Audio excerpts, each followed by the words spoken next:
Pielisen Karjalahan on Suomen parasta metsäalan yrittäjien kannalta. Täällä on mahtavat metsävarat, Suomen huippua oleva metsäalan koulutus, pitkään toimineita yrityksiä, jotka hoitaa sen ammattitaidolla ja osaavaa työvoimaa just tämän koulutuksen ansiosta.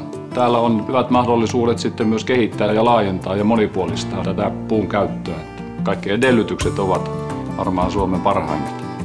Alueella valmistetaan tällä hetkellä sahatavaraa, jalostettua liimapuuta, sitten kartonkia tuolla Lieksan Pankakoskella. Eli tämmöistä perusteollisuutta on jo olemassa, eli siihen tarvitaan tätä uutta jatkojalostusinnovaatiota sitten lisäksi. Vihreän teollisuuden alue tarjoaa yrityksille edullisia tontteja, edullista uusiutuvaa energiaa ja hyvät tietoliikenneyhteydet. Lisäksi resurssitehokkuutta ja yhteistyömahdollisuuksia.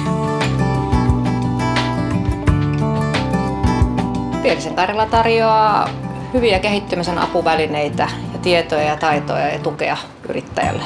Alueella valmistetaan maitotalouselintarvikkeita, käsin tehtyä kotiruokaa, leipomotuotteita, kalajalosteita, lihajalostetta, kasviksia lähteet. Täällä on hyvin monipuolista, että kaikki on käytettävissä tässä Pielisen Karjalan alueella.